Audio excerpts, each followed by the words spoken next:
තස් භගවතෝ අරහතෝ සම්මා සම්බුද්දස්ස නමෝ තස් භගවතෝ අරහතෝ සම්මා සම්බුද්දස්ස නමෝ තස් භගවතෝ අරහතෝ සම්මා සම්බුද්දස්ස.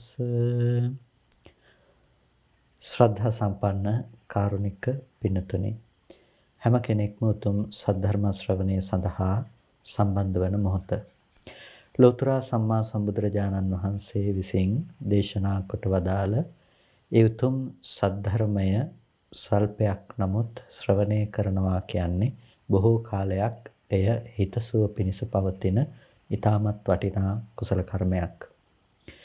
බුද්ධ වචනය කියන දේ පුදුමාකාර විදිහට සත්ව సంతානයන් තුළ ශ්‍රද්ධාව උපදවා ගැනීමෙන් සැප ආනිසංස සුඛ විපාක ගෙනවිත් දෙන්නට සමර්ථ ධර්මයක්.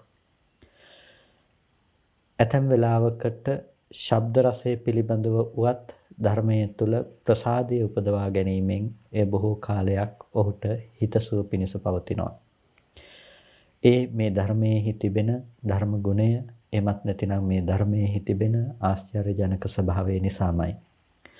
ඔබත් ධර්ම ශ්‍රවණය කරනකොට ඒ නිසා ඊටමත් සදහැසිත උපදවාගෙන මේ ධර්මය ශ්‍රවණය කරන්නට අවශ්‍යයි. බුදුරජාණන් වහන්සේ නමක් මේ ලෝකෙට පහළවන්නේ දුකෙන් මිදෙන මාවතක්, දුකෙන් මිදෙන මාර්ගයක් පිළිබඳව අපට දේශනා කරන්නට. අපේ සම්මා සම්බුදුරජාණන් වහන්සේ දුකෙන් මිදෙන මාර්ගය පිළිබඳව අපිට පෙන්වා දෙන්නට යෙදුණා. පින්තුනි, අපි කවුරුත් පරක් තෙරක් නොපෙනෙන අනවරාග්‍ර සසර ගමනක සැරිසරන ඇත්තෝ. කර්මයේ නැමැති මේ සැඩපහරට හසු වෙලා ඒ මේ අත ගහගෙන යන ඇත්තෝ. විතක මහා අපායන් වලට, പ്രേත ලෝකවලට, තිරිසංගත ලෝකවලට, ඒ වගේම මනුෂ්‍ය ලෝක, දිව්‍ය ලෝක, බ්‍රහ්ම ලෝක මේ ආදී සියලු තැන්වල අපි නොයිපදුණු තැනක් නැහැ කියන්නට නැති තරම් අපි භවයේහි ප්‍රතිසන්දි වශයෙන් පත් වෙලා තියෙනවා. නොවිඳපු දුකක් නැහැ කියන්නට තරම් අපි අනන්ත අප්‍රමාණ දුක් විඳලා තියෙනවා. නොවිඳපු සැපක් නැහැ කියන්නට තරම් නිර්වාණය හැර අනිකුත් සෑම තැනකම ප්‍රතිසන්දි වශයෙන් ඉපදිලා තියෙනවා. නමුත් අපිට ඒ ලෝකයේ තුල අපි සංකතව උපදවාගත්ත කිසිම ධර්මයක නිත්‍යතාවයක් දකින්නට නොහැකි බව නිසාම ලෝකයේ තුල ඒ එකම සැපතක්වත් එකම දෙයක්වත් අපට අවශිෂ්ටව ඇත්තේ නැහැ. පින්තුනේ, අද දවසේදීත් අපි යම් දෙයක් බලාපොරොත්තු වෙනවා නම් ලෝකයේ තුල ඒ බලාපොරොත්තු වෙන දේ ලෝකයේ තුලින් අපට දකින්නට පුළුවන් කමක් ඇත්තේ නැහැ. ඒ කියන්නේ අපි කවුරුත් සැනසෙල්ල ජීවත් වෙන්න කැමතියි. අපි කවුරුත් හිතේ තියෙන සැනසීමට නිවීමට කැමතියි. හැබැයි මේ සැනසීම නිවීම අපි කාටවත් උරුම කරගන්නට පුළුවන් කමක් ලැබිලා නැහැ. අපි හැමෝටම ලෝකයේ තුල හැමදාම ප්‍රශ්න තියෙනවා. අපි ජීවත් වෙනවා කියලා කියන්නේ ප්‍රශ්නයකට උත්තරයක් හොයනවා වගේ. හැමදාම අපි ප්‍රශ්න පත්‍රවලට උත්තර සපයනවා. ඒ කොහොම උත්තර සැපයුවත් පින්නතුනි, මේ ජරා මරණ ආදී මේ ධර්මයට අපිට මුහුණ දෙන්නට සිද්ධ වෙනවා එක සමාන විදිහටම. ඒ ජරා මරණ ධර්මයට අපිට මුහුණ දෙන්නට සිද්ධ වෙනකොට ඒ ධර්මයේ තුලින් නිදහස්ව මිදෙන්නට මාවතක් පිළිබඳව අපි ගවේෂණය කරන්නට උත්සාහවත් වෙන්නේ නැහැ. අපි හැමදාම බලන්නේ භෞතික ලෝකයේ තුලින් දුක නැතුව ජීවත් වෙන්නේ කොහොමද කියන දේ පමණයි. අපේ අවධානය යොමු වන්නේ ඒ කාරණාවට පමණයි. පින්තුනි, බුදුරජාණන් වහන්සේ නමක් ලෝකෙට පහළ වෙලා දේශනා කරන්නේ, ලෝකෙට පෙන්වලා දෙන්නේ අපි මේ දැනට ජීවත් වෙන මට්ටමින් මිදෙන්නේ කොහොමද? එහෙම නැතිනම් මේ අද අපි දකින මට්ටමේ දුක නැති කර ගැනීම කියන දේ වැරදි. එහෙනම් හරි දැක්මක් අපි උපදව ගන්නේ කොහොමද? මෙන්න මේ දේ තමයි බුදුරජාණන් වහන්සේ නමක් අපට දේශනා කරන්නේ. පින්තුනි, ඒ බුදුරජාණන් වහන්සේගේ බුද්ධ භාෂිතය පිළිබඳව අපි අවධානය යොමු කළොත් අපිට එහි දකින්නට ලැබෙන සුවිශේෂත්වය තමයි පටිසෝතගාමී බව කියලා කියන්නේ. ඒ කියන්නේ සාමාන්‍ය ලෝකයා දකින දැක්මට වඩා, සාමාන්‍ය ලෝකයා දකින දර්ශනයට වඩා එහා ගිය දර්ශනයක් අපිට ඒ බුද්ධ වචනය තුල දකින්නට පුළුවන්කම තිබෙනවා. සාමාන්‍ය ලෝකයාගේ දැක්ම තමයි ලෝකයේ තුල සත්පුද්ගල සංඥාවක් පවත්වනකම. ඒ කියන්නේ අපි බලාපොරොත්තු වෙන අම්මා තාත්තා දූ දරුවෝ ගෙවල් දොරවල් මේ වටින නොවටින වස්තු පවතිනවා. සැප දුක් පැමිණෙන්නේ මේ ලෝකයේ තුල පවත්නා මේ වස්තුන් තුලින්. එතකොට මේ වස්තුන් නැතිවීමෙන් අපිට කැමති වෙන වස්තු නැති වෙනකොට දුක එනවා. එහෙනම් අපි මේ වස්තු රැක ගන්නට ඕනේ අපේ සතුටින් ජීවත් වන්නට නම්. මේ විදිහේ දැක්මක් තුළ තමයි ඉපදුණු දවසේ ඉඳලා මැරෙනකන් අපි කටයුතු කරන්නේ. එතකොට පුංචිම කාලේ ඉඳලත් පින්නතුනේ අපි කවුරුත් අපි බලාපොරොත්තු වෙන සැප තියනවා කියලා හිතෙන කැමැති දේ ලබා ගන්නට උත්සාහවත් වෙනවා. ඒ දේ නොලැබෙනකොට වෙහෙසටපත් වෙනවා දුකටපත් වෙනවා. පුංචිම දරුවෙක් අරගෙන බලන්නකෝ. පුංචිම දරුවෙක් වුණත් පින්නතුනේ තමන් කැමති දේ කැමති විදිහට නොවෙනකොට මොන තරම් දුකටපත් වෙනවද? මොනතරම් එයා පීඩාවක් විඳිනවද? ඔහුගේ නොසතුට අමනාපය පහල කරනවද? පුංචි දරුවෙක් අඬන්නේ. ඒ තමන්ගේ හැකියාවේ සීමාවට අනුව ඔහුගේ නොසතුට ප්‍රකාශය කිරීම. ඔහුගේ දුක ප්‍රකාශ කිරීම. එතකොට ලෝකයේ තුල ඔහු හිතන විදිහට දේවල් නොලැබෙනකොට ඔහුත් දුකටපත් වෙනවා. දැන් ඔබේ වයස පිළිබඳව ඔබ මදකට කල්පනා කරලා බලන්න. ඔබ කොච්චර පරිණත වැඩිහිටි පුද්ගලයෙක්ද? නමුත් වැඩිහිටි පුද්ගලයෙක් වුණත් අර බාලකම අර බාලයාගේ තිබුණු ලක්ෂණය ඔබ තුල තවමත් ඒ විදිහටම विद्यමානයි. තාමත් ඔබ අකමැති දෙයක් සිද්ධ වෙනකොට ඔබේ හිත රිදෙන්නේ නැද්ද? තාමත් අකමැති දෙයක් සිද්ධ වෙනකොට ඔබට අනන්න දුක හිතෙන්න කරුණු ඇතිවන්නේ නැද්ද? ඇති වෙනවා. පින්නතුනේ එහෙනම් අපේ ඒ බාල භවෙන් තාම මිදිලා නැහැ. අපි තාම ඒ බාල භව තුල බාල ලක්ෂණය තුල අපි කවුරුත් තාම රැඳී සිටිනවා. බුදුරජාණන් වහන්සේ ධර්මදේශනා කළේ මේ බාල ලක්ෂණය ඉක්මවා යන විදිහට.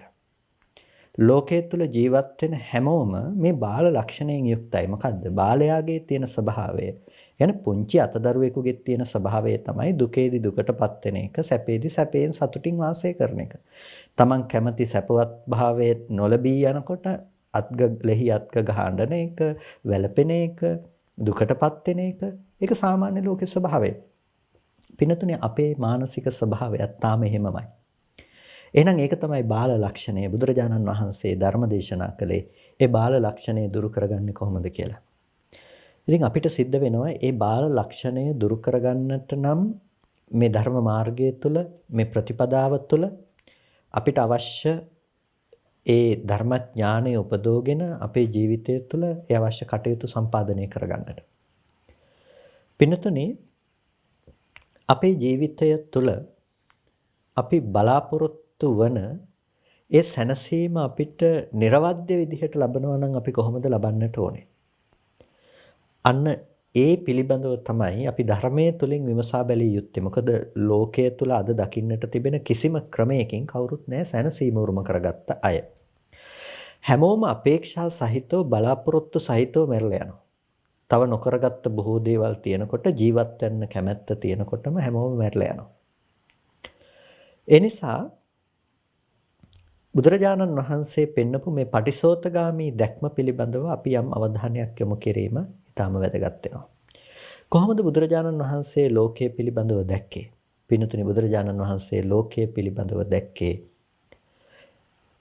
තමන්ගේ තුලින් අවබෝධ කරන අවබෝධ ඥානයක් ඇති කර ගැනීම තුල ඇති කරගනු ලබන ලෝකයේ පිළිබඳව අවබෝධයක්.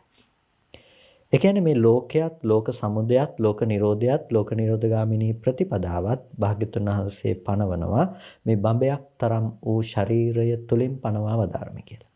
එතකොට ඇයි මේ බඹයක් තරම් වූ ශරීරය තුලින් මේ ලෝකයක්, ලෝක සමුදයත්, ලෝක නිරෝධයත්, ලෝක නිරෝධගාමිනී ප්‍රතිපදාවත් පනවා වදාළේ? පින්නතුනේ එහෙම පනවන්නට හේතුව තමයි අපේ ජීවිතය හැම වෙලාවකදීම අපි ගත කරන්නේ මේ පවතින ලෝකය තුල.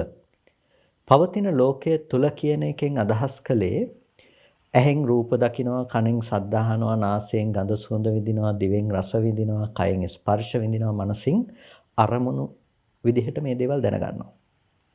එතකොට අපි ජීවත් වන්නේ පින්නතුනේ මෙන්න මේ ඉන්ද්‍රියන් හරහා ගන්න ලෝකයේ තුල. ඉන්ද්‍රියන් හරහා ගන්න මේ පුද්ගලානුබද්ධ ලෝකයේ තුල. ඔබේ ලෝකයේ පිළිබඳව ඔබ මදකට සිහිපත් කරලා බලන්නකෝ. ඔබ දැකපු පාට, ඔබ දැකපු වර්ණ වලින් යුක්ත ලෝකය, ඔබ අහපු ශබ්ද වලින් යුක්ත ලෝකය, ඔබ විඳපු ගඳ සුවඳ රස ස්පර්ශ තිබෙන ලෝකය පිළිබඳව තමයි ඔබ හඳුනන්නේ. ඔබ අහලා තියෙන, ඔබ විඳින, ඔබ මේ විදිහට උපදවගත්ත ලෝකයේ පිළිබඳව ඔබ දන්නේ හැම වෙලාවකදීම මේ දේවල් වලින් යුක්ත ලෝකයක් පිළිබඳව. පිනතුනි, ඇත්තටම මේ ලෝකය පිළිබඳව ඒ නිසා අපි තේරුම් ගන්නට ඕනේ නම් අපි කල යුත්තේ භෞතිකත්වයේ සොයා යෑමද නැතිනම් තමා කියන තැන සිද්ධ වෙන මේ ක්‍රියාකාරීත්වය පිළිබඳව ගවේෂණය කිරීමද. අන්න ඒක තමයි අපි විමසා බැලිය යුතු වන්නේ. එතකොට අපිට දකින්නට පුළුවන් අපි බලාපොරොත්තු වන ලෝකය, සැපසහගත ලෝකය සම්පූර්ණම මුලාවක් මත පිහිටපු දෙයක් කියලා. ඒ මෝඩකම නැති වුණොත් පින්නතුනේ එදාට අපිට මේ වැරදි විදිහට හදාගෙන ජීවත් වෙන ලෝකයෙන් මිදෙන්නට පුළුවන්කම තියෙනවා. එදාට සැනසෙල්ලෙන් නිවීමෙන් ජීවත් වන්නට පුළුවන්කම තියෙනවා. එතකොට ඒක ඇතුලේ ඇති වෙන්න දෙයක් හරි නැති වෙන්න තවත් දෙයක් හරි අපිට ඇත්තේ නැහැ. ද්‍රව්‍ය වස්තු වල පැනවීම මේ තුල ඇත්තේ නැහැ. ඒක සම්පූර්ණම හුදෙක් නිවීම තුලම පවත්නා ධර්මයක් බවට පත් වෙනවා. ඒක අපි තුල වෙදමාන කරගන්නේ කොහොමද? පිනතුනේ අපිට සිද්ධ වෙනවා මේ ඉන්ද්‍රිය ධර්මයන් පිළිබඳව, මේ ආයතන ධර්මයන් පිළිබඳව අවබෝධ ඥානයක් අපිට ඇති කරගන්නට. සාමාන්‍ය ස්වභාවය තමයි මේ ඉන්ද්‍රිය හරහා ගන්න අරමුණු තුලින් අපිට අපේ ජීවිතය තුළ මේ පුද්ගල භාවය ඉස්මතු වීම. පුද්ගල භාවය ඉස්මතු වීම. පුද්ගල භාවය ඉස්මතු වෙනවා කියලා කියන්නේ මම දකිනවා, මම අහනවා, මම විඳිනවා කියන පැත්තෙන් මේ තමායයි ගත්ත පුද්ගලයෙක්ගේ ස්වභාවය ඉස්මතු වීමත්, ඒ වගේම තව සත්වයෝ ඉන්නවා, තව පුද්ගලයෝ ඉන්නවා කියලා බාහිර භෞතිකත්වයේ තුල පුද්ගල සංඥා ඇති කර ගැනීමත්. ඒ වගේම ද්‍රව්‍ය වශයෙන් අර ගැනීම තුළ බාහිර වස්තුන් වල වටින නොවටිනකම් පැනවීමත් මේ ආදී ස්වභාව ලක්ෂණයන් පිළිබඳව අපි හඳුනා ගන්නට ඕනේ. ප්‍රශ්නේ තියෙන්නේ අපේ හිතේ පවත්නා තණ්හාව තුළ. ඒකට අපි කියනවා දුක්ඛ සමුදය ආර්ය සත්‍ය කියලා. සිතේ පවත්නා තණ්හාව. එතකොට මේ තණ්හාව පින්නතුනේ අපි පවත්වන්නේ නිකන් නෙමෙයි. දුක්ඛ සමුදය වෙන තණ්හාව පවත්වන්නේ නිකන් නෙමෙයි. දුක් වූ ස්කන්ධ ධර්මය මත, දුක් වූ ස්කන්ධ ධර්මතා ටික අනුව තමයි මේ සමුදය කියන දේ, සමුදය සත්‍ය කියන දේ පවත්වන්නේ. මේකට කියනවා චතුරාර්ය සත්‍ය ධර්මයේහි වට්ටය කියලා. ඒ කියන්නේ වෘත්තය. හැම වෙලාවකදීම සසර වට, සසර පැවැත්ම සිද්ධ කරන්නේ දුකත් සමුදයත් කියන මේ ධර්මතා දෙක මත. එතකොට දුකයි කියලා කියන්නේ මේ සංකත දුක්ඛ ලක්ෂණයෙන් හෙබි මේ ස්කන්ධ ධර්මතාවයන්. එතකොට මේ ස්කන්ධ ටික මතම ඇති කරගනු ලබන තණ්හාව, චන්දරාගය තමයි සමුදය බවට පත්වන්නේ. එතකොට හැම වෙලාවකදීම ස්කන්ධ ටිකක් මත ඇති කරගන්න වැරදි දැකීම නිසා අපි තණ්හා කරනවා. තණ්හාව නිසා නැවත දුක් වූ ස්කන්ධ ටිකක් සකස් කරනවා. නැවත දුක් වූ ස්කන්ධ ටිකකට තණ්හා කරනවා. තණ්හාව නිසා නැවත ස්කන්ධ ප්‍රතිලාභය කරනවා. පිනතුනි, මෙන්න මේ විදිහට අපි නැවත නැවතත් කරන්නේ මේ සංසාර වටය සකස් කිරීම. සසර වට, සංසාර ප්‍රවෘත්තිය, සංසාරය මේ මොන විදිහට අපි කතා කළත් අපි කරන්නේ මේ ඉපදෙන එක, මැරෙන එක, නැතිනම් මේ ස්කන්ධයන්ගේ සකස් වීමත්, සකස් කරගත්ත ස්කන්ධ ටිකට නැවත තණ්හා කිරීමත් කියන මේ වටය, මේ පැවැත්ම සකස් කිරීම. එහෙනම් අපිට දුක කෙලවර කරන්නට අවශ්‍ය නම් පින්නතුනේ මෙන්න මේ තැන අපි තේරුම් ගන්නට ඕනේ. මොකද්ද? මේ දුක් වූ ස්කන්ධ ධර්මතා ටික පිළිබඳව අපි කොහොමද නුවණින් දකින්නේ?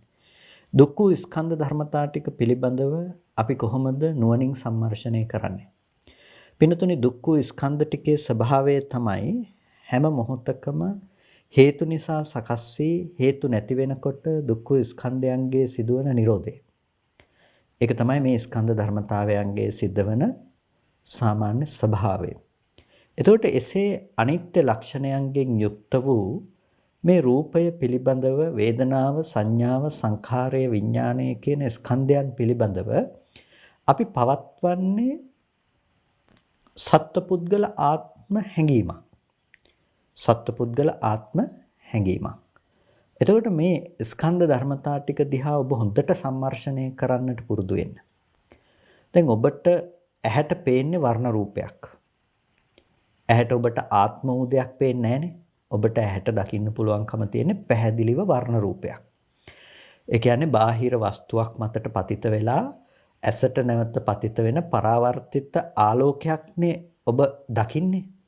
වර්ණ රූපය කියලා ඔබ දකින්නේ පරාවර්තිත ආලෝකයක්. නැතිනම් වර්ණ නිභා කියලා අපි පාවිච්චි කරනවා. වර්ණ සටහනක්, වර්ණ රූපයක්. ඇහැට ගෝචර කරගන්න පුළුවන්කම තියෙන අන්නේ වර්ණ රූපේ පමණයි.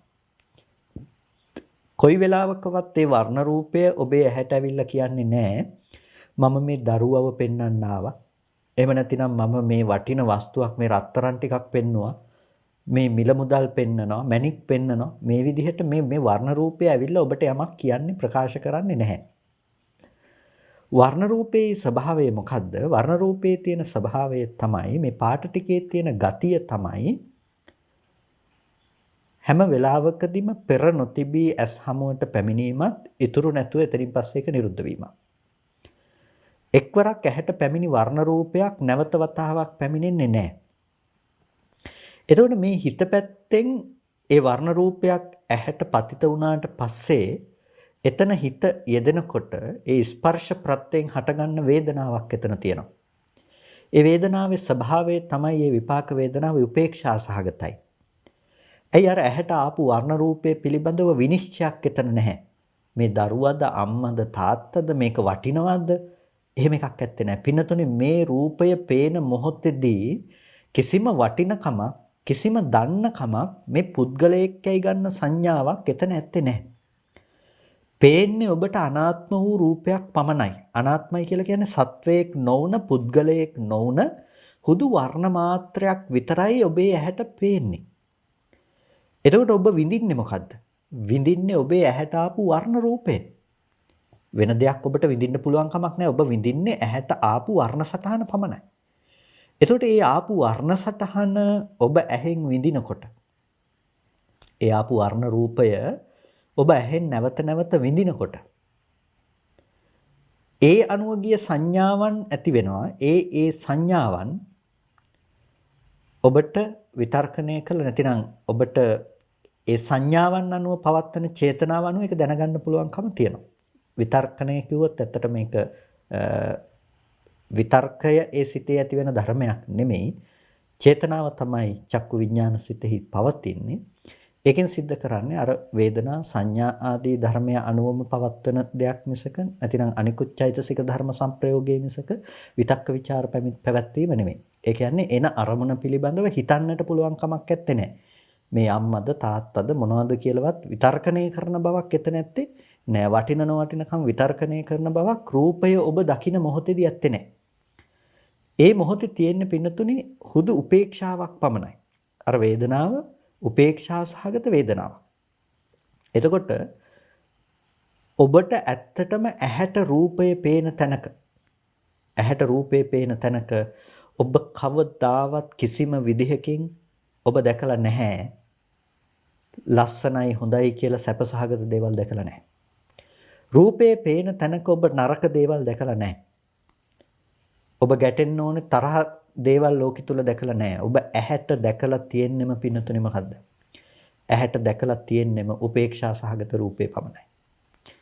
ඒක පෙර නොතිබී හටගෙන ඉතුරු නැතුව නැති වෙන රූපයක්. ඒක මේ කලින් තිබිලා ඊට පස්සේ ආවම නෙමෙයි. ඒක පෙර නොතිබී හටගත්තා. ඒ වගේ මේ රූපය ඉතුරු නැතුව නැති වෙලා යනවා. ඒක තමයි රූපයේ ස්වභාවය. එතකොට අන්න ඒ බඳු වූ රූපය ඇස් හමුවට පැමිණුන තැන හටගත්තේ උපේක්ෂා සහගත වේදනාවක්. හඳුනාගත්තේ පැහැසටහනක් හැඩසටහනක් පමණයි. හිතුවේ දැනගත්තේ ඒ දෙකම අර වේදනා සංඥා මගෙන් ගෙනල්ලා දුන්න දේ පමණයි. එතකොට පින්නතුනේ අපි රූපය කියලා මේ ඇසුරු කරන තැන ස්කන්ධ හතරක් තිබුණා. වේදනා සංඥා සංඛාර විඥාන කියලා. රූපය දකින්නවා කියන මේ චක්කු විඥාන සිතේ ස්කන්ධ හතරයි වේදනා සංඥා සංඛාර විඥාන කියන මේ ස්කන්ධ ටික. එතකොට ඒ සඳහා උපයෝගී වෙලා තියෙනවා. ඒ සඳහා භාවිත වෙලා තියෙනවා. නැත්නම් ආරම්මන කෘත්‍ය සිද්ධ කරමින් රූපේ උපස්තම්භක වෙලා තියෙනවා. එතකොට දැන් ස්කන්ධ පහයි ස්කන්ධ පංචකයක් තියෙනවා. මේ ස්කන්ධ ධර්මතා ටික මේ මොහොතේ හටගෙන ඉතුරු නැතුව නැති වෙලා යන ධර්මයක්. ඒ ස්කන්ධ ධර්මතා ටික මේ මොහොතේ හටගෙන ඉතුරු නැතුව නැති වෙලා යන ධර්මයක්. එතකොට රූපේහි ස්වභාවය තමයි අනාත්ම ලක්ෂණය. රූපේහි ස්වභාවය තමයි අනිත්‍ය ලක්ෂණය. රූපේහි ස්වභාවය තමයි දුක්ඛ ලක්ෂණය. වේදනා සංඥා සංඛාර විඥාන කියන ස්කන්ධයන්ගේ ස්වභාවයත් එමයයි.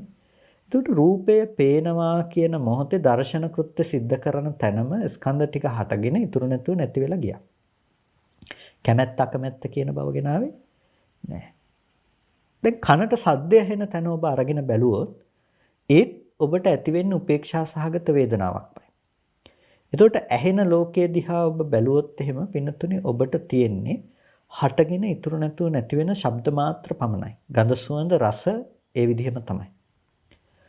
එතකොට අපි දන්නවා කලින් දැකපු දෙයක් අපිට නැවත දකින්නට පුළුවන් කමක් නැත්තේ නෑ. ඇයි වර්ණ රූපේ නම් ඇහැට පේන්නේ මේ මොහොතේ ආපාතාගම වුණ වර්ණ සටහන. ඒ කියන්නේ සමුවට පැමිණි වර්ණ සටහන නම් අපි දකින්නේ නැතිනම් දැනගන්නේ.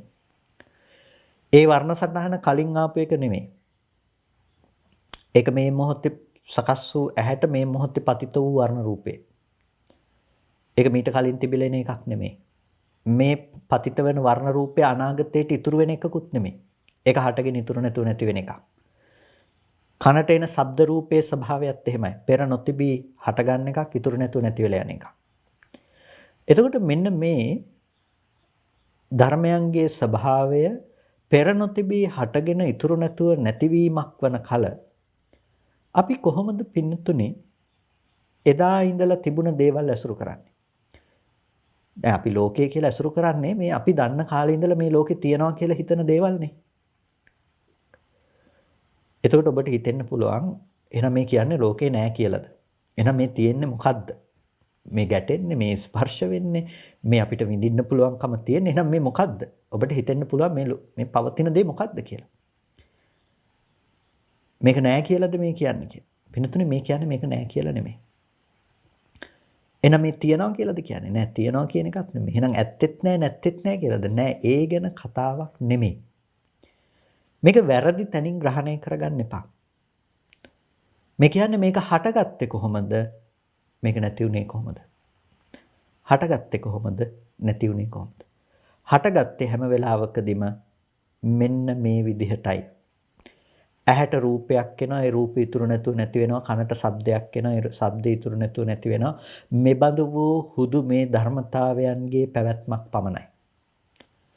මේ හුදු ධර්මතාවයන්ගේ පැවැත්මක් පමණක් නැතිනම් හටගෙන ඉතුරු නැතුව නැති වෙන මේ ධර්මතාවයන්ගේ මේ සංසිද්ධිය පමණක් ඇති වෙන තැනක අපි ඒ දේවල් ඔක්කොම එකතු කරගෙන අපි සකස් කරගෙන ඉන්නවා සත්වයෝ පුද්ගලයෝ කියන මට්ටමින් හදාගත්ත සංඥා සංකල්පයක්. නැතිනම් සත්ත්ව පුද්ගල සංඥාවන් අපි උපදව ගන්නවා. කවදාවත් අපිට මේ ධර්මතාවයන් පුද්ගලයෙක්යි කියලා ග්‍රහණය කරන්නට පුළුවන් කමක් නැත්තේ නෑ. ඇයි මේ ධර්මයන්ගේ ස්වභාවය මොහොතින් මොහොත හටගෙන ඉතුරු නැතුව නැති වෙලා යන එක. ඒ හටගෙන ඉතුරු නැතුව නැති වෙලා යන ධර්මයන් තුල අපි පුද්ගලයෙක් කියලා දෙයක් අපිට ජීවත් වෙනවා කියලා හිතනවා නම් පින්නතුනේ අපි කරන්නේ වැරදි දෙයක්. එහෙනම් අපිට දකින්න පුළුවන් ඔබ අද පුද්ගලයෙක් ජීවත් වෙනවා කියලා හිතන තැන ඔබ මදකට විශ්ලේෂණය කරලා බලන්න. ඔබ මදකට විශ්ලේෂණය කරලා බලනකොට ඔබට දකින්න පුළුවන් ඔබ අද පුද්ගලයෙක් ඉන්නවා කියලා හිතන තැනක තියෙන යථාර්ථය තමයි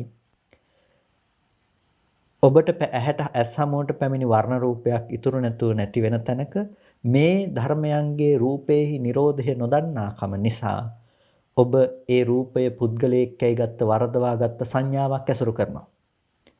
ඒ වරදවාගත්ත සංඥාව ඇති තාක් ඔබට ඒ රූපයේ සත්වයේක්ක පුද්ගලයෙක්ක කියන හැඟීම පවතිනවා. ඒ වරදවාගත්ත සංඥාව පවතින තාක් ඒ රූපය සත්වයේක්ක පුද්ගලයෙක්ක කියන ඒ අදහස පවතිනවා. එතකොට ඒ සත්වයේක්ක පුද්ගලයෙක්ක කියන අදහසේ පැවැත්මට හේතුුනේ අර රූපේහි යථා ස්වභාවය පිළිබඳව අවබෝධ කරගත්තේ නැතිකම. රූපේහි විද්‍යමාන වන ඒ යථා ලක්ෂණය තේරුම් නොගන්නා කම ඇති තාක් ඔබට සත්ව පුද්ගල භාවය ලෝකයේ තුල විඳින්නට පුළුවන්කම ලැබිලා තියෙනවා. එහෙනම් පින්නතුනි ඔබ උත්සාහවත් විය යුත්තේ ඔබ කොහොමද මේ සත්ව පුද්ගල භාවය දුරු කරන්නට උත්සාහවත් වෙන්නේ? කොහොමද මේ සත්ව පුද්ගල භාවය නැතිව වාසය කරන්නේ කියන එක පිළිබඳව ඔබ විමසා බැලිය යුතුයි. පින්නතුනි අන්න ඒකට තමයි අපිට යථාභූත ඥාන දර්ශනයක් අවශ්‍ය වෙන්නේ. යථාභූත ඥාන දර්ශනයක්. යථාභූත ඥාන දර්ශනයක් කියන්නේ යම්කිසි ආකාරයකින් යථාභූත යම් අයුරකින් विद्यमान වෙනවා නම් එබඳු ආකාරයෙන් ඇති කරගත්ත නුවණක්. එබඳු ආකාරයෙන් ඇති කරගත්ත ප්‍රඥාවක්. ඒ කියන්නේ ඌ පරිදි સિદ્ધාන්තයේ පිළිබඳව දන්නා නුවණක්. එතකොට අතීතං නාන්වාගමෙය්‍ය නප්පටිකංකේ අනාගතං යදතීතං පහීනන්තං අපත්තංච අනාගතං පච්චුප්පන්නංච යේ ධම්මේ තත්ත තත්ත විපස්සති කියන විදිහට අතීතය අනුව ශෝක කිරීමක් නැහැ අනාගතය පිළිබඳව බලාපොරොත්තු ඇති වෙන්නේ නැහැ. ඒකට හේතුව තමයි යදතීතං පහීනන්තං යමක් අතීත නම් ඒක දුර වෙලා ඉවරයි. අපත්තංච අනාගතං අනාගතය කියන දේ පැමිණිලා නැහැ. පච්චුප්පන්නංච යේ ධම්මේ ප්‍රත්‍යෝත්පන්න නැතිනම් මේ වර්තමානයේ හටගත් යම් ධර්මයක් තිබෙනවා නම් ඒක නුවණින් ඒ මොහොතේ දකිනවා. එතකොට ඒ විදිහට ඒ ධර්මය පිළිබඳව ඔබ නුවණින් දකිනකොට ඔබ නුවණින් ඒ පිළිබඳව සම්මර්ෂණය කරනකොට ඔබට මේ ලෝකයේ තුල අතීතය කියන දේ ඇසුරු වෙන්නේ නැහැ. ඔබට මේ ලෝකයේ තුල අනාගතය කියන දේ ඇසුරු වෙන්නේ නැහැ. ඒ කියන්නේ මේ වරදවා ගන්න එපා. මේකෙන් කියන්නේ මේ ඔක්කොම අමතක වෙලා ගිහිල්ලා මේ ඊට පස්සේ මේ අම්මව දැක්කොත් අම්මව මතක් වෙන්නේ නැති තත්ත්වයකටපත් වෙලා එහෙම නෙමෙයි. මොකද්ද මේ කියන්නේ? ඔබ වැරදි විදිහට ඇහැට එන රූපය සත්වයේක්ක පුද්ගලයෙක්ක කියලා මෙච්චර කාලයක් ඇසුරු කරපු යම් ලෝකයක් තිබුණා නම් අන්න ඒ වැරදි සහගත ලෝකයේ උපදින්නේ නැහැ. ඔබ දන්නවා අනාත්ම රූපයක් ඇහැට එනවා ඒ රූපය පිළිබඳව හටගෙන නිරුද්ධ වෙනවා කියන දැක්ම ඔබ සතුව තියෙනවා. ඒ වගේම ඔබ දන්නවා ඒ රූපය පිළිබඳව මේ පැත්තෙන් අම්මා කියලා දැනගන්නකොට ඔබේ පැත්තෙන් ඉපදුණු ඒ අදහසම ඒ සංඥාවම දැනගත්තා කියන එක පිළිබඳවත් ඔබ දන්නවා. හැබැයි ඔබ දැනගත්ත අම්මා කියන දේ බාහිර රූපයට අයිති කියලා නැවත නැවතත් රූපයට පතිත කරන මෝඩකම විතරයි නැත්තේ. ඒක රූපයට අයිති කියලා පතිත කරන මෝඩකම. අපේ තියෙන වරද මොකද්ද? අපි අද කරන මේ වරද තමයි අපි මෙහි ඇති කරගන්න දේ එළියේ තියනවා කියලා බාහිර ලෝකයට අපි නැවත නැවත නැඹුරු කරන එක. අන්න ඒක තමයි අපි කරන ලොකුම වරද. අන්න ඒ වරද විතරයි නැති වෙලා තියෙන්නේ. අවිද්‍යාව කියලා කියන්නේ ඇත්ත ඇති හැටියට නොදන්නාකම කියලා කියන්නේ අර ස්කන්ධ ටික දකින්නේ නැහැ. ඒ කියන්නේ මේක හදලා තියෙන මේක නිර්මාණය කරන ස්කන්ධ ටික දකින්නේ නැහැ. ස්කන්ධ ටික දකින්න නැති නිසා අපිට පේන්නේ පවතින දේ විතරයි. සමහර වෙලාවට දැන් උදාහරණයක් අපි කිව්වොත් තාප්පයක් තියෙනවා ඔබ ඉදිරිපිට. ඒ තාප්පේ පුරාවට චිත්‍රයක් ඇඳලා තියෙනවා. තාප්පේ පුරාවට චිත්‍රයක් ඇඳලා තියෙනවා. දැන් මේක ඈත ඉඳලා බලන කෙනෙකුට මේක පේනවා. මේක ඇත්ත යථාර්ථයක් විදිහට දකින්න පුළුවන්කම තියෙනවා. අන්න ඒ වගේ තමයි ඒක ඇත්තටම පවතින ලෝකය කියලා හිතාගෙන ඔහු හැමදාම ජීවත් වෙනවා. මේක ළඟට ඇවිල්ලා පරීක්ෂා කරලා මේකේ තියෙන්නේ මෙන්න මේ වගේ දෙයක් කියලා දැනගන්නකම් ඔහු හිතන්නේ එහෙම දෙයක් ලෝකයේ තුල विद्यමානයි කියලා. දැන් හරියට මිරිඟුව වගේ. මිරිඟුවේ ස්වභාවය මොකද්ද? ඒ මිරිඟුවේ ස්වභාවයත් ලෝකයේ තුල හැමදාම विद्यමානයි කියලා නොදන්නා කෙනෙක් හිතා ගන්න ස්වභාවයක්. ඒ මිරිඟුවේ ස්වභාවය හැම වෙලාවකදීම ජලය කියලා කෙනෙක් රැවටෙනවා. නොදන්නා කෙනෙක් මිරිඟුවට ජලයයි කියලා රැවටෙනවා. එතකොට හැම වෙලාවකදීම ඒ නොදන්නා නුවණ යෙදෙන්නේ නැති තැනකින් පෙන්වා දෙන්නේ මොන විදිහටද? ඒ විදිහට දැනගන්න එක තමයි හිතේ තියෙන ස්වභාවය. ඒක හරියට මිරිඟුවේහි ජලය යන සංඥාව වගේ. ඒ සංඥාව උපදවන්නේ වැරදි විදිහට අවිද්‍යාවෙන් මොන විදිහටද? ඒ විදිහට තමයි අපිට විඳින්න දැනගන්න පුළුවන්කම තියෙන්නේ.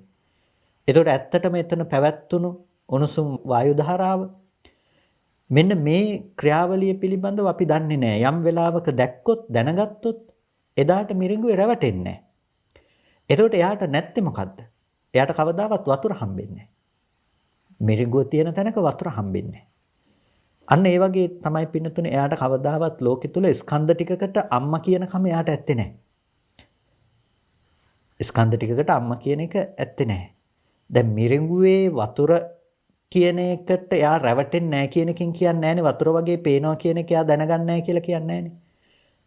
එයාටත් පේන්නේ වතුර වගේ තමයි. එයා ඒක පිළිබඳව සම්පූර්ණ දන්නවා. ඒ විතර සීමාවකින් සීමා වෙලා නැහැ. එයා අසීමාන්තිකව එයා දන්නවා. එයාගේ අවබෝධය තියෙනවා. එතන සිද්ධ වෙන ක්‍රියාවලිය මොකද්ද කියලා. මිරිඟුව තුළ සිද්ධ වෙන ක්‍රියාවලිය මොකද්ද කියන එක එයා දන්නවා. ඒ නිසා එයාට වතුර කියන එක පේන්නේ නැහැ. අර චිත්‍රය ඇඳලා තියෙන මේ විදිහට ගඩොල් වැලි සිමෙන්ති බදාම කියන මේ ටිකක් මත කියලා එයා දැක්කොත් එදාට එහෙම ලෝකයේ තියනවා කියලා දෙයක් එයාට පේන්නේ නැහැ. එයා දන්නවා එතන තියෙන තාප්පයක් සහ චිත්‍රයක් කියලා. එතකොට ඒකෙන් කියන්නේ චිත්‍රේ පේන්නේ වෙනද උන විදිය සම්පූර්ණ වෙනස් වෙලා ගිහිල්ලා කියන එක නෙමෙයි පේනවා. ලෝකෙ වගේ කියන එක එයා දැනගන්න. හැබැයි එතන තියෙන ඇත්ත දන්න නිසා එයා ඒක ඇත්තම කරගෙන ජීවත් වෙන්නේ. ඒ නිසා මිරිඟුව කියන එකේ ඇත්ත දැක්කම මිරිඟුව පස්සේ පන්නන්නේ නැහැ වතුර කියලා හොයාගෙන. ඒ වගේ තමයි මේ රූපයෙන් මිදුනහම රූපේ මිදුන කියලා කියන්නේ රූපයේ තියෙන යථා ස්වභාවය දැනගත්තට පස්සේ ඒ රූපය අම්මා කියලා අරගෙන ඒ රූපේ පැත්තේ තණ්හාවෙන් පන්නගෙන යන්නේ නැහැ. ඒ රූපේ වටිනවා කියලා වටිනාකම අනුව ඒ රූපේ පස්සේ පන්නගෙන යන්නේ නැහැ. නොවටිනකම අනුව ඒ රූපයත් එක්ක ගැටි ගැටි යන්නෙත් නැහැ. එයාට ඒ රූපේ මිදීමක් තියෙනවා. එයා රූපේ නිරුද්ධ කළා. මොන රූපේද නිරුද්ධ කළේ? අම්මා වුණ රූපයක් එළියේ තියෙනවා කිව්වනම් ඒ රූපේ යාට පේන්නේ නැහැ එදා ඉඳලා ඒ විදිහට. එයාට පේන්නේ හේතු නිසා හටගත්ත රූපය හේතු නැති වෙනකොට නැති වෙනවා. දැන් හැම වෙලාවකදීම කෙනෙක් හිතනවා මොකද්ද මේ කියන හේතු? මොකද්ද මේ කියන හේතු ටික කියලා. පින්නතුනි මේ හේතු තමයි අවිද්‍යාව, කර්මය, තණ්හාව, ආහාර කියන මෙන්න මේ ලක්ෂණ ටික. අවිද්‍යාව, කර්මය, තණ්හාව, ආහාර කියන මේ ලක්ෂණ. අවිද්‍යාව කියලා කියන්නේ චතුරාර්ය සත්‍ය ධර්මයේ නොදන්නාකම. කර්මය කියලා කියන්නේ සංස්කාරය. අවිද්‍යා සංස්කාර ධර්මයන් නිසා තමයි විඥානයක් මව කුසකට ප්‍රතිසන්දි වශයෙන් බැසගන්නේ. ඒක අතීත හේතු. එතකොට අවිද්‍යා සංස්කාරයකට විතරක් මව කුසකට ප්‍රතිසන්දි වශයෙන් බැසගන්න පුළුවන් කමක් නැත්තේ නෑ. එතන තියෙන්න ඕනේ තව දෙයක්. ඒ තමයි කර්ම නිමිත්තට තණ්හා කරන කම. කර්ම නිමිත්තට තණ්හා කරන ගතියක් තියෙන්නට ඕනේ. තණ්හාව නිසායි උපදින්නේ. තණ්හාව හඳුන්වන්නේ කොහොමද? පෝනෝ භවිකා කියලා වචනකින්. පුනර්භවයේ පිණිස පවතිනවා කියලානේ. එතකොට తත්‍ර తත්‍රාభిනන්දනී කියලානේ.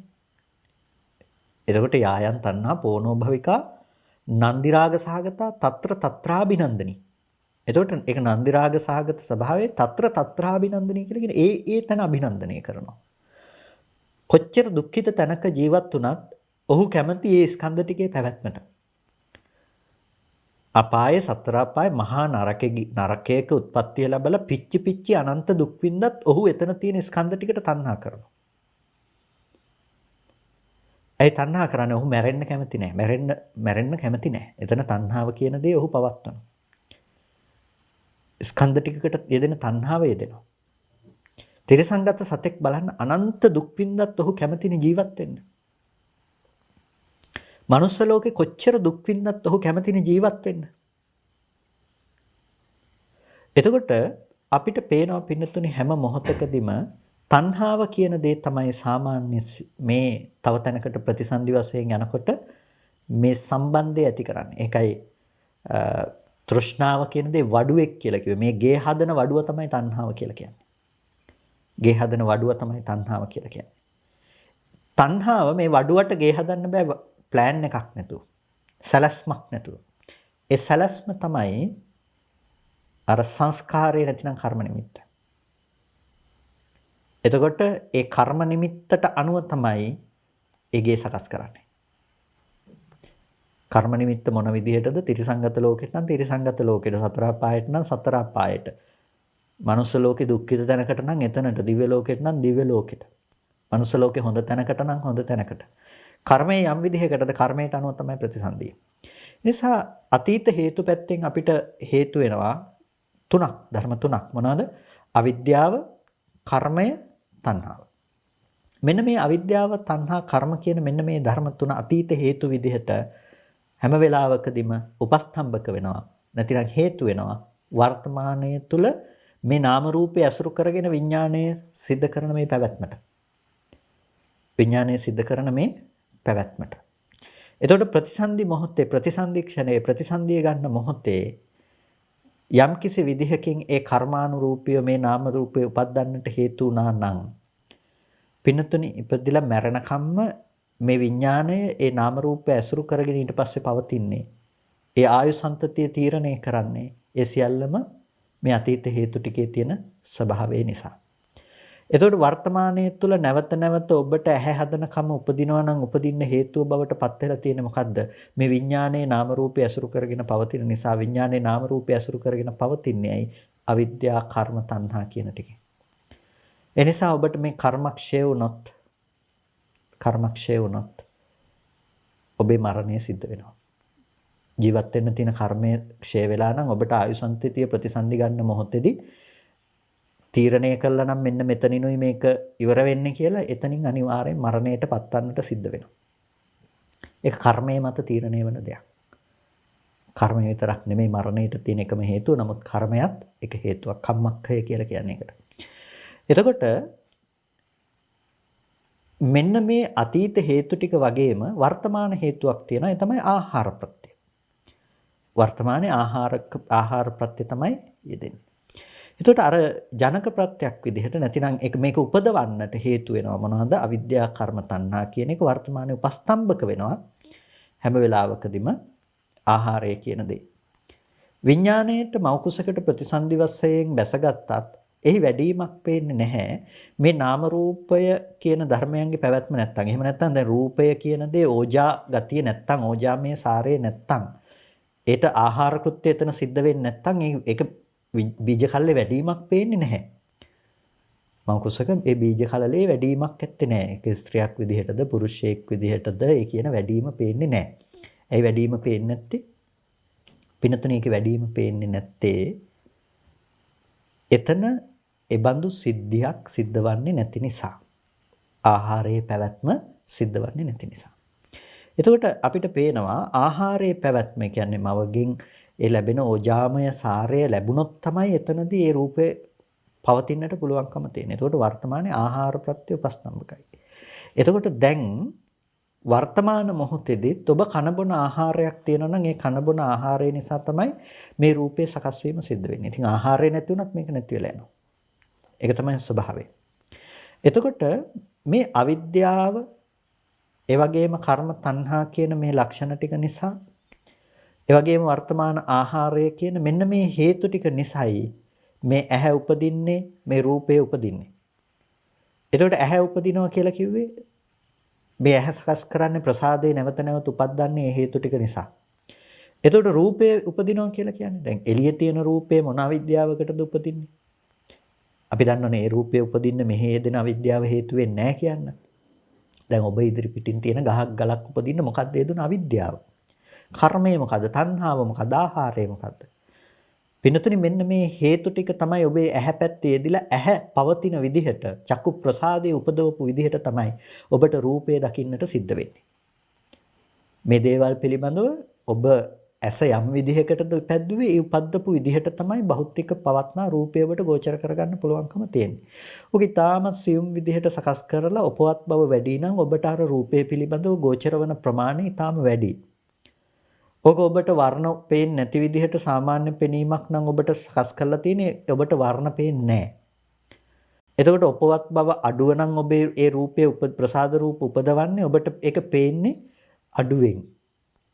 එතකොට දැන් ඔබට අද පේන පෙනීමක් තියෙනවා නම් ඒ පේන වර්ණ සටහනනේ රූපය කියලා අපි කියන්නේ.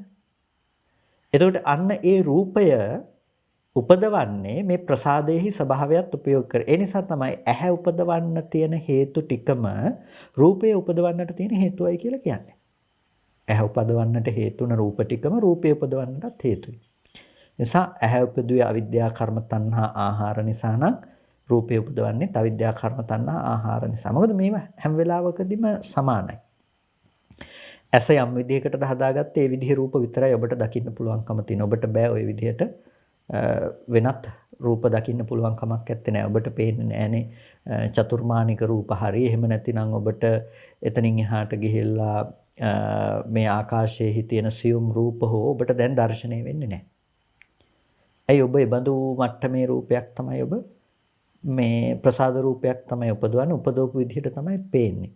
හැබැයි ඔබේ ප්‍රසාදේ වෙනස් කරගත්තොත් ඔබට පේන දේ වෙනස් වෙනවා. ඒ නිසා මේ හේතු කියලා කියන්නේ හැම වෙලාවකදීම මේ ධර්මයට මේ විදිහේ පෙනීමක් හදලා දෙන්න උපස්තම්භක වෙන දේ. එතකොට මේ හේතු වෙනස් වෙනකොට මේ ඵලය වෙනස් වෙනවා. හැම වෙලාවකදීම මේ හේතු ධර්මතා ටික දැක්වීමෙන් කරන්නේ මොකද්ද? හේතු ධර්මතා ටික දැක්වීමෙන් කරන්න පින්නතුනේ මෙහි තිබෙන අනාත්ම ලක්ෂණය පෙන්වා දෙන එක. අනාත්ම ලක්ෂණය පෙන්වා දෙන එක. දැන් යමක් හේතු නිසා නම් සකස් වුනේ, හේතු නිසා සකස් වෙන දේ කොයි වෙලාවකවත් පුද්ගලයෙක්ගේ වෙන්න පුළුවන් කමක් නැහැ. හේතු නිසා සකස් වෙන දේ අවිද්‍යාව පුද්ගලයෙක් නෙමෙයි. අවිද්‍යාව කෙනෙකුගේ නෙමෙයි. තණ්හාව කියන්නේ පුද්ගලයෙක් නෙමෙයි. තණ්හාව කියන එක පුද්ගලයෙකුගේ නෙමෙයි. කර්මය කියන්නේ පුද්ගලයෙක් නෙමෙයි. ඒක පුද්ගලයෙකුගේ නෙමෙයි. එතකොට මේ හේතු ටික කොයි වෙලාවකවත් පුද්ගලයෙක් හෝ පුද්ගලයෙකුගේ කියන සංග්‍රහයට යන්නේ නැහැ. එහෙනම් මේ යමක් හේතු නිසා නම් හටගන්නේ අන්න ඒ හේතු නිසා සකස් වෙන බව නිසාම ඒ ධර්මය අනාත්මයි. අනාත්මයි කියලා කියන්නේ සත්ව පුද්ගල භාවයක් එතන පනවන්න පුළුවන් කමක් නැහැ කියන එක. සත්ව පුද්ගල භාවයක් එතන පනවන්නට පුළුවන් කමක් නැහැ. යම් තැනක සත්ව පුද්ගල භාවයේ පැනවීමක් නැත්තම් ඒ ධර්මයට අපි කියනවා ශුන්‍යයි කියලා. ශුන්‍යෝ අත්තේනවා අත්තනීයනවා. ශුන්‍යයි ආත්ම භාව වශයෙන් ගන්න එකෙන්. ආත්මයකට අයිති දෙයක් විදිහට ගන්න එකෙන් ශුන්‍යයි. ඇයි මේක හේතු නිසා සකස් වෙච්ච ධර්මයක්. ඒක හේතු නැති වෙනකොට නැති වෙලා යනවා. ඒක තමයි ස්වභාවය. පින්නතුනි මෙන්න මේ ලක්ෂණය මෙන්න මේ ස්වභාවය අපි තේරුම් ගන්නට අවශ්‍යයි. අවිද්‍යාවේ ස්වභාවය නිසා හැම වෙලාවකදීම අපිට පෙන්වා දෙන්නේ නැත්තේ මේක. අවිද්‍යාවේ ස්වභාවය නිසා අපිට පෙන්වා දෙන්නේ නැත්තේ මේ ස්කන්ධයන්ගේ ස්කන්ධ ලක්ෂණය කියන එක පෙන්වා දෙන්නේ නැහැ. අන්න ඒ ස්කන්ධයන්ගේ ස්කන්ධ ලක්ෂණය කියන එක පෙන්වා දෙන්නේ නැතිකම නිසාම පින්නතුනේ අපි පුද්ගලයෙක්ක සත්වයෙක්ක කියලා මේ ධර්මයේ මත රැවටෙනවා. සත්වයෙක්ක පුද්ගලයෙක්ක කියලා මේ ධර්මයේ මත රැවටෙනවා. එතකොට මේ ස්කන්ධ ටික මේ හේතු නිසා සකස් වූ දෙයක් කියන පෙන්වා දීම අපිට කරන්නට පුළුවන් නම් මේ ස්කන්ධ ධර්මතා ටික සත්වයක් නොවන පුද්ගලයෙක් නොවන ධර්මතා ටිකක් කියන එක පෙන්වා දෙන්න පුළුවන් නම් අපිට අන්න එතකොට මේ තුල හදාගත්ත සත්ව පුද්ගල භාවයේ බොරුවක් කියන එක එතනම අපිට දක්වන්නට පුළුවන්කම තියෙනවා. ඒ නුවණ ඒ ඥාන දර්ශනය තමයි උපදවගත යුතු දේ. එතකොට ඒ සඳහා අපි මේ සම්මර්ෂණය සිද්ධ කළ යුතුයි.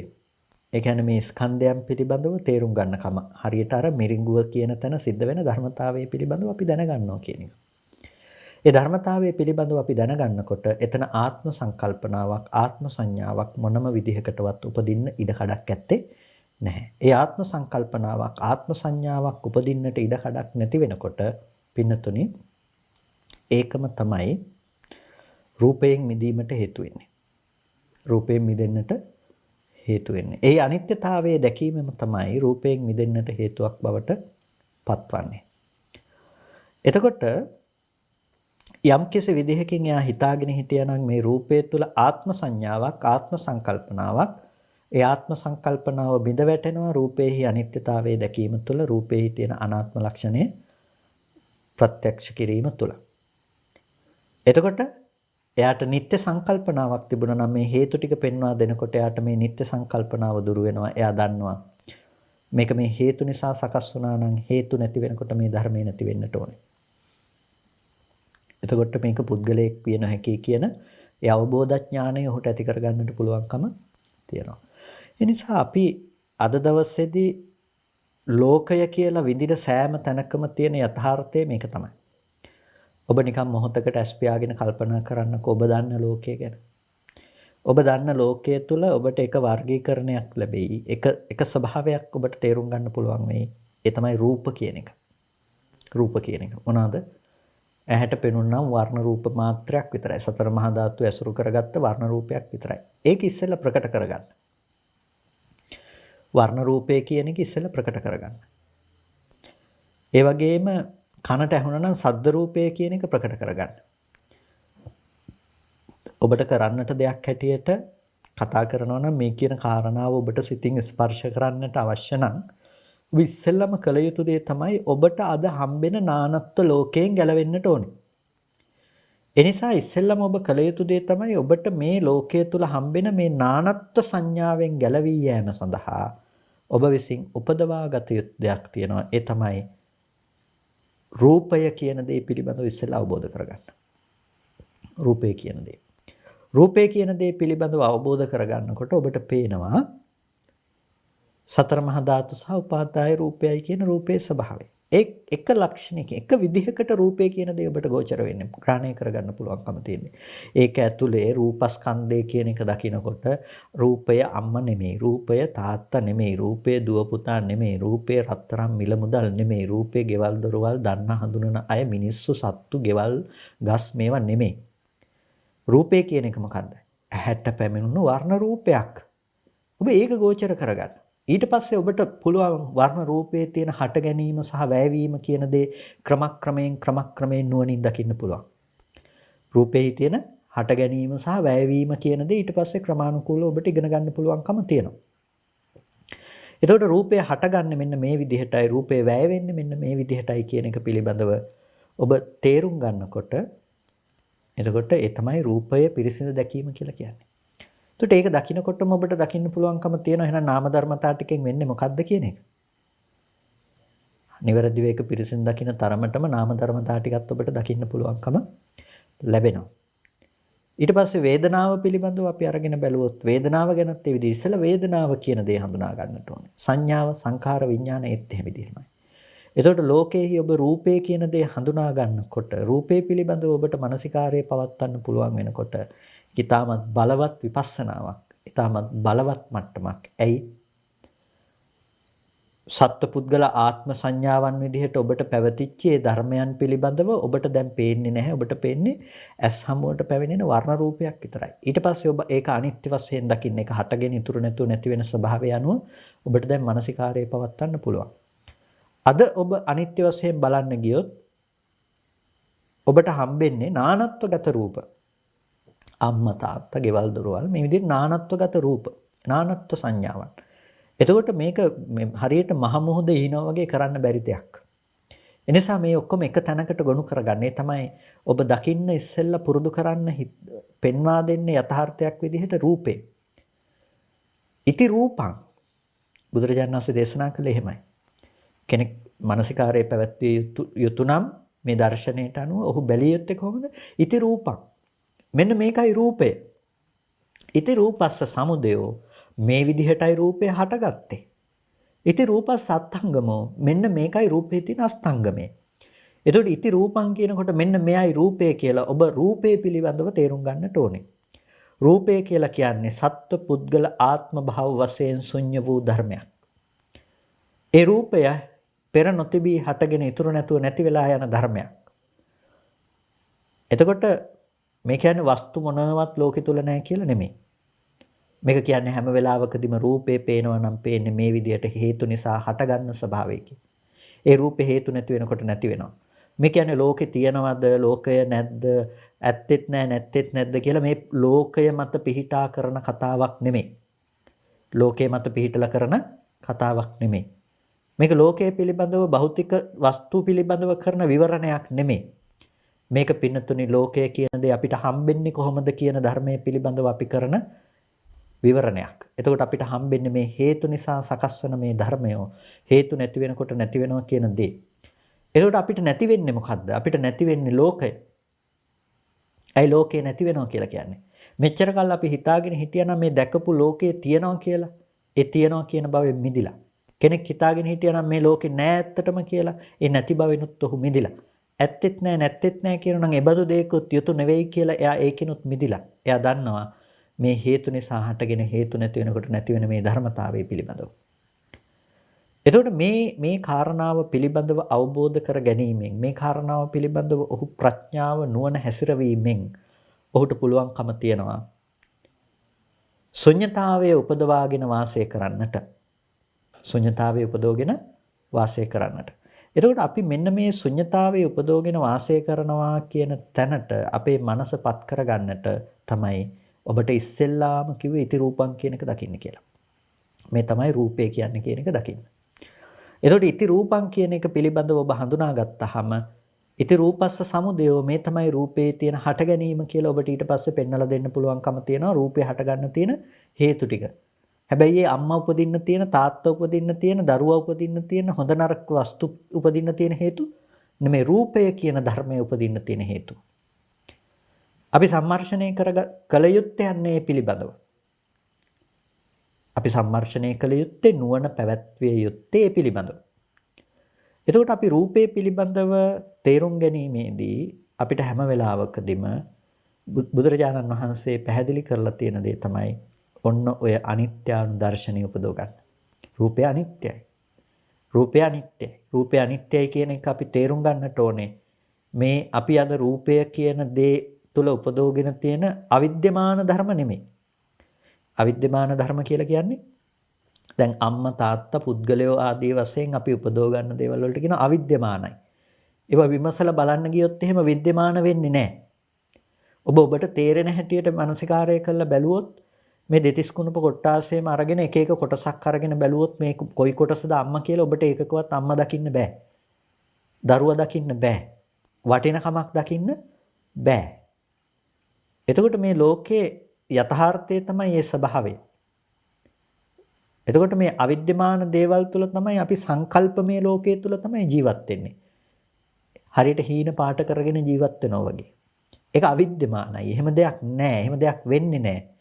පිනතුනේ අපි හැමෝම මේ උනාට ජීවත් වෙන්නේ අන්න ඒ නොවන ලෝකයේ තුල තමයි. ඒක තමයි අපි ඇත්ත කරගෙන ජීවත් වෙන්නේ. ඒ හීන ලෝකේ අපිට හැමදාම යථාර්ථයේ බවට පත් වෙලා තියෙනවා. එනිසා අපි මිදෙන්නට ඕනේ ඒ යථාර්ථයේ බවට පත් කරගත්ත හීන ලෝකෙන්. මේ හීනෙන් නැගිටින්නට ඕනේ. ඒ හීනෙන් නැගිටින්නට නම් ඔබ ඉස්සෙල්ලාම මේ අවිද්‍යාව නැමැති නිින්ද නැති කරන්න ඕනේ. එතකොට අපිට පේන්නේ මේ ස්කන්ධාදී මේ ධර්මතා ටික පිළිබඳව රූපේ කියන එක දැක්කට පස්සේ අපිට පුළුවන් ඒක හටගත්තේ මෙහෙමයි, ඒකේ වැයවීම මෙහෙමයි කියන එක තේරුම් ගන්න. ඒ තමයි රූපේ අස්තංගමේ සාක්ෂාත් කිරීම. එතකොට අපිට අය කවදාවත් රූපේ හටගන්නේ නෑ. රූපේ නිරුද්ධයි. රූපේ නිරුද්ධයි. මේ වරදවා ගන්න එපා මේ වචනත් එක්ක රූපේ නිරුද්ධයි කියලා කිව්වේ මේ ඇහැට රූප පේන්නේ නැහැ කියන එක නෙමෙයි. රූපේ නිරෝධය සාක්ෂාත් කළා. නැසගේ ඇහැට රූප ගැටෙනවා, රූප පේනවා. රූප පේනකොට මෙහි පවත්වන සංඥා සංකල්පයන් බාහිර රූපේ පැත්තේ නැවත තියනවා කියලා එහෙට පතිත කරන්නේ නැහැ. රූපේ හටගෙන නිරුද්ධ වෙන ධර්මයක් හැටියට එහි නිරෝධය සාක්ෂාත් කළා. නාම ධර්මයන්ගේ නිරෝධය සාක්ෂාත් කළා. ඒ නිසා මේ දෙක එකට ගැට ගහලා මෙහි දැනගන්න අම්මා එළියේ ඉන්නවා කියන එකේ මෝඩකම එතන පවත්වන්නේ නැහැ. ඒ ධර්මයන්ගේ නිරෝධය පිළිබඳව අවබෝධ කරගෙන තියෙන නිසා. නිසා අපි අපේ මනසපත් කරගන්නට ඕනේ. අපි අපේ මනස නුවණ තබන්නට ඕනේ පින්නතුනේ. අන්න ඒ තැනට යන්න.